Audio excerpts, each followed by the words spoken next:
বান্ধবীর প্রবাসী স্বামীর প্রেমে পাগল হয়ে প্রতারণা করে নিজেই বিয়ে করে নিলেন খাদিজা বেগম। স্বামীকে না পেয়ে পথে পথে ঘুরছে স্ত্রী রাজিয়া সুলতানা। আজ থেকে প্রায় ৮ বছর পূর্বে বাগেরহাটের শাহপাড়া গ্রামের রাজিয়া সুলতানার সাথে পরিচয় হয় পাথরঘাটার পূর্ব লেমুয়া গ্রামের আব্দুল গফফারের মেয়ে খাদিজার সাথে। সেই থেকে তাদের সাথে বন্ধুত্ব সম্পর্ক। রাজিয়ার বিয়ে হয় রাজবাড়ির কল্যাণপুর গ্রামের হাসান খানের সাথে। বিয়ের কিছুদিন পর হাসান খানের পরিচয় হয় রাজিয়ার বান্ধবী খাদিজার সাথে।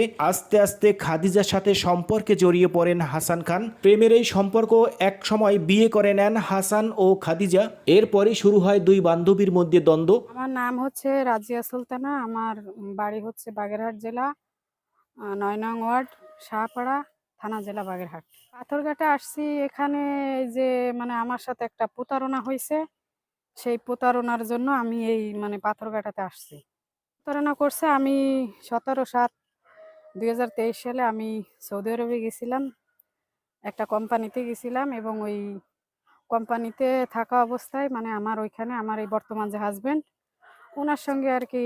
আপনার কি আগে হাসবেন্ড ছিল? আমার আগের হাজবেন্ড ছিল, সেই ঘরে আমার দুটো বাচ্চাও আছে এবং সে হাজবেন্ডের সঙ্গে আমার 17 সালেই ডিভোর্স হয়ে যায় এবং সে একজন মুসলিম ধর্ম ছেড়ে হিন্দু ধর্ম গ্রহণ করে। এই কারণে আমি তার ডিভোর্স করে দিই এবং সেটা সামাজিকতা এবং পারিবারিকভাবে। সেই ঘরে আপনার দুটো সন্তান আছে? হ্যাঁ, আমি তাদেরকে নিয়ে অনেক কষ্ট ক্লাসে আমি আমার বাবার বাড়িতে থাকি। তারপরে আমি একবার এই 17/7/2023 সালে আমি সৌদি আরব যাই। যাওয়ার পরে ওইখানে আমার এই বর্তমান যে হাসব্যান্ড, এর সঙ্গে আর কি আমার পরিচয় হয়। হওয়ার পরে বিভিন্ন প্রলোভন দেখাইয়া সে আমাকে বলে যে, "এখানে তো বেতন কম। তুমি আমার কোম্পানিতে আসো। আমার এখানে কোম্পানি আছে ১৮০০ রিয়াল বেতন।" তো আমি চিন্তা করলাম যে আমি ৭০০ রিয়াল বেতন পাই, আমি নিজে খাবো না আমি আ দেশে পাঠাবো। আমি সেই তাগিদে আমি তার প্রলোভনে পইড়া আমি তার সঙ্গে পালিয়ে যাই কোম্পানির থেকে। পালিয়ে যাওয়ার পরে সে আমাকে একটা জায়গায় নিয়ে যায় এবং সেখানে আরো অনেক মেয়েরা কাজ করে তার আন্ডারেই। তো সেইখানে যাওয়ার পরে বিভিন্ন রকম প্রলোভন দেখায়। তারও আগে একটা বিয়ে ছিল, সে বউ নাই, একটা বাচ্চা আছে। এভাবে বিভিন্নভাবে সে আমাকে আমার মনটা আর কি নরম করতে থাকে।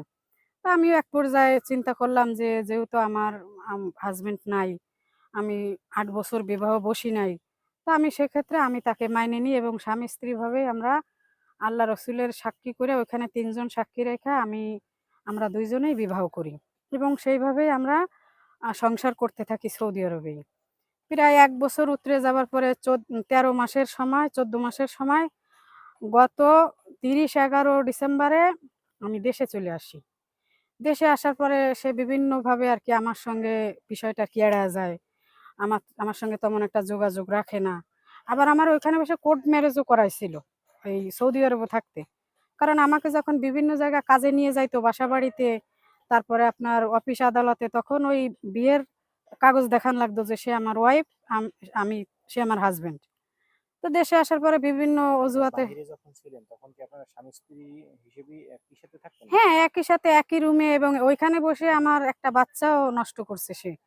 আ ২-৩ মাস পরে আমার যখন একটা বাচ্চা পেটে আসে তখন সে বলতেছে যে, "দেখো, তুমি অনেক ধার দেনা, তোমার আগের ২ টা বাচ্চা রইছে। তুমি এই অবস্থায় যদি এখন বাচ্চা নাও, তাহলে তুমি বাড়ির দেনা-দায় পরিশোধ করতে পারবা না।" তারপর আমি বলছি যে, "না, আমি বাচ্চা নষ্ট করব না। আমি বাচ্চা নিবো।" পরে সে বিভিন্ন কায়দায় আমারে ঘুরতে নিয়ে যাওয়ার পরে আমারে কি ওষুধ জানি খাওয়াইছে, খাওয়ার পরে আমার বাচ্চাটা অনলি ব্লিডিং হয়ে বাচ্চাটা পড়ে যায়। ওই সৌদি আরবে বসেই। তারপরে আমি যখন দেশে আসি, আসার পরে বিভিন্ন অজুহাত দিয়ে সে আমার সাথে যোগাযোগ কমাইতে থাকে এবং সে আমাকে অকথ্য ভাষায় গালিগালাজ করতে থাকে। আমি যখনই তারে দেশে আসার কথা বলি বা আমার ব্যাপারে কিছু বলি। তারপরে আমি দিশেহারা হয়ে আমি আমার এইখানে এই যে পাথরঘাটা কাকচিরা বাজারে লেমুয়া গ্রামের যে খাদিজা বেগম, এ হচ্ছে আমার এই ৮ বছর আগের আমার একজন ভালো ফ্রেন্ড এবং কত সাল থেকে? ১৭ সাল থেকে। ১৭ সাল থেকে আমি ফেসবুক ফ্রেন্ড, ফেসবুক থেকেই তার সঙ্গে আমার পরিচয় হয় এবং সেই থেকেই আমি তার বাড়ি যাই আসি, সেও আমার বাড়ি যায় আসে, তার ফ্যামিলি সহ সবাই যায় এবং আমার ফ্যামিলিও আসে। আমাদের একটা রক্তের বন্ধনের থেকেও একটা ভালো সম্পর্ক হয়। হওয়ার পরে আ আমি সবকিছু আইসা আমার এই বান্ধবীকে খুলে বলি যে, "আমি তো এভাবে প্রতারিত হইছি, এখন আমি কি করব?"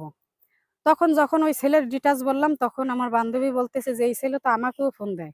তোমার ইমো হ্যাক কইরা, তোমার যে ইমো ছিল সৌদি আরবের যে ইমো, ওই ইমো হ্যাক করে আমারে ভালোবাসে, হ্যান-ত্যান, এদিক সেদিক এই দেখো।" পরে ওর মেসেজ আমারে খুলে বের করে দেখালো। আমিও আমার প্রমাণ সব দেখালাম যে, "এই দেখ এই ছেলে এই ব্যাপার।" তখন আমার বান্ধবী দায়িত্বটা নিল যে, "ঠিক আছে, তোমার জীবনটা যেহেতু নষ্ট করছে, আমি ওই ছেলেরে তোমারে যে করে হোক আমি সমস্যার সমাধান করে দিব।" পরে সেইভাবে ওই ছেলের সঙ্গে কথা বলেও। মানে আমার বিষয়ে সবসময় কথা হয় যে, আমার কাছে প্রমাণও আছে যে ও মেয়ে বলতিছে ফোনে যে, "আপনি যে তারা ইউজ করলেন, তার একটা বাচ্চা নষ্ট করলেন, আপনার তো বৈধ হয়ে গেছে তারে বিয়ে করা। যেহেতু সে একজন নারী। ইসলামিক দৃষ্টিতে তো সে তারে আপনার কবুল করতেই হবে।" সেক্ষেত্রে সেই ছেলে আশ্বাস দিল যে, "ঠিক আছে, আমি ডিসেম্বর মাসে আসতেছি। আমি আইসা তারে বিয়ে করব।" কিন্তু এইটা করতে, করতে তারা ২ জন প্রেমের দিক চলে যায়। মানে তারা অবৈধ সম্পর্কের দিক চলে যায়। মাস গেলে মনে করেন খাদিজারে ২০,০০০ ৩০,০০০ টাকা দেয়। টাকার দেখে মনে করেন যে খাদিজা সম্পূর্ণ, মানে আমাকে দেওয়া যে প্রতিশ্রুতি, এটা সম্পূর্ণ খাদিজা ভুলে যায়। ভুলে যাওয়ার পরে খাদিজার বাবা-মা এক প্রকারে খাদিজারে বলে যে, "এই ছেলে তো একটা সোনার হরিণ। তুই কেন এই সোনার হরিণ হাতছাড়া করবি? তুই একটু দেখতে শুনতে কালো, বা তোর বয়স অনেক, ২৬ বছর, তোর কোনো জায়গায় বিয়ে হয় নাই, ছেলে দেখতে শুনতেও ভালো, টাকা পয়সাও আছে। তো বান্ধবীর জন্য তুই কেন লড়াই করবি? তুই নিজেই বিয়ে কর এই ছেলেরে।" তখন কিন্তু খাদিজার মন মানসিকতা চেঞ্জ হয়ে গেল। কিন্তু এর আগে খাদিজার মন মানসিকতা ভালো ছিল। কারণ আমি ওর সঙ্গে ৮ বছর চলেছি, ফিরেছি। আমি জানি যে খাদিজা কেমন। কিন্তু যখনই তার বাবা-মা এসে বলল যে, "এই তো একটা সোনার হরিণ। বান্ধবীর জন্য না দৌড়ে নিজের জন্য দৌড়া।" তখন এই ছেলে ডিসেম্বর মাসে আসবে। আমি খাদিজারে এসে বললাম যে, "ছেলে তো আসতেছে।" কয়, "ঠিক আছে, আমিও আসতেছি।" খাদিজা আমার বাড়ি ১ সপ্তাহ আগেই চলে গেল। মানে আমার বিয়ের সাক্ষী। এদিকে কাজীর এখানে আগেই ২-৩ মাস আগেই ওই ছেলে আমারে দিয়ে সবকিছু লেখাই-টেখাই রাখছে। শুধু ছেলের সিগনেচারটা বাকি ছিল। পরে এই ছেলে আসার পরে আমরা ৩ জনে বা আরো যারা সাক্ষী ছিল তাদেরকে নিয়ে ওই পিরোজপুর কাজী অফিসে আসলাম। আসার পরে ওইখানে খাদিজা আমার বিয়ের সাক্ষী হলো। আমার বান্ধবী বা আমার আরো ফুফাতো বোন আছে, নিজের বোন একজন আছে। কিন্তু ওইখানে কাজী আমার কাছ থেকে আরো একটা খাতায় সই নিছে।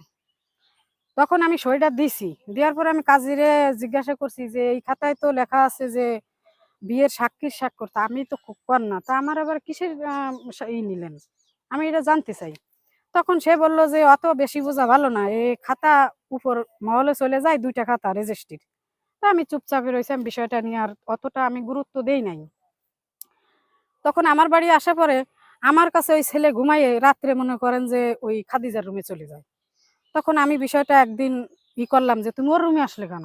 তখন সে বলল যে, "বেশি তুই বাড়াবাড়ি করবি না। তাহলে একেবারে মনে কর সৌদি আরব চলে যাবো। সিম-টিম সব বন্ধ করে দেবো। আমার আর পাবি না। আমি ওরেও বিয়ে করছি।"